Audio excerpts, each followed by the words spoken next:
음주운전은 특히 2018년 12월부터 윤창호법이 시행되면서 그 처벌 규정이 훨씬 강화됐는데요. 만약 음주운전자가 사망사고를 낼 경우 종전 1년 이상의 유기징역보다 훨씬 무거운 3년 이상의 유기징역 또는 무기징역에 처해집니다.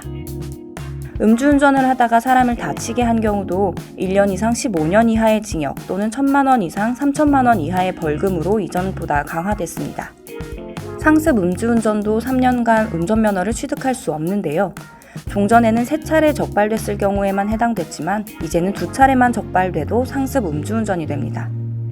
특히 오는 6월부터는 도로교통법 개정안이 시행돼 음주운전 혈중 알코올 농도 기준이 더 엄격해집니다. 지금은 음주운전 면허 정지 기준이 혈중 알코올 농도 0.05% 이상이지만 6월부터는 0.03% 이상으로 강화됩니다. 면허 취소 알코올 농도도 0.1% 이상에서 0.08% 이상으로 낮아집니다. 이는 술을 한 잔이라도 마셨으면 절대 운전대를 잡지 말라는 기준인데요. 애주가들은 앞으로 더욱 조심해야겠습니다. 다음으로 음주운전과 관련된 알쏭달쏭한 사건들을 한번 볼까요?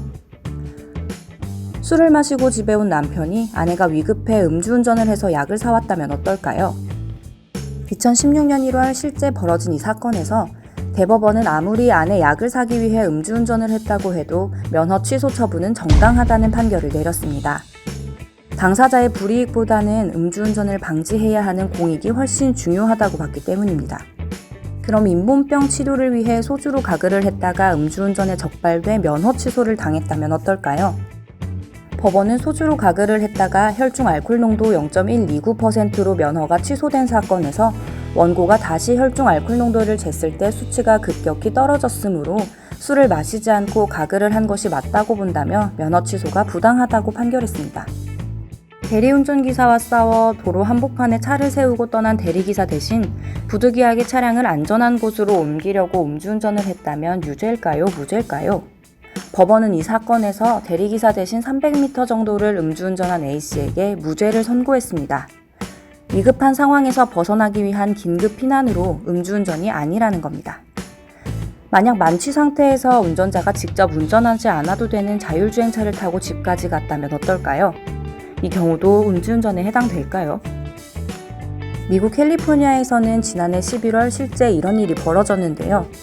미국 자동화공학회는 자율주행차 기술을 레벨 0부터 레벨 5까지 나눈 뒤 인간이 차량 운전에 전혀 관여하지 않는 레벨 4와 레벨 5에 해당해야만 운전자가 음주를 했어도 음주운전에 해당되지 않는다고 정의했습니다. 하지만 당시 자율주행은 레벨 2 정도로 음주운전에 해당됐다고 합니다. 미국에서는 레벨 4와 레벨 5 수준의 자율주행차 주행은 교통사고가 나거나 운전자가 음주를 했다고 해도 운전자에게 책임을 물을 수 없도록 관련 법을 정비할 예정이라고 하는데요. 한국도 도로교통법 개정이 필요해 보입니다. 특히 음주운전은 동승자의 음주운전을 말리지 않는 방조도 당연히 처벌받는데요. 검찰은 음주운전인 사실을 알면서 차량 열쇠를 술 마신 사람에게 주거나 음주운전을 할 걸로 알면서도 술을 제공한 사람, 음주운전 차량에 동승한 사람 등도 음주운전 방조죄로 처벌받을 수 있다고 강조합니다. 음주운전은 운전자 자신의 처벌은 물론 이를 말리지 않은 동승자도 처벌받는 엄중한 범죄입니다. 본인이 해서도 안 되고 다른 사람이 하도록 놔둬도 더더욱 안 되는 게 음주운전입니다.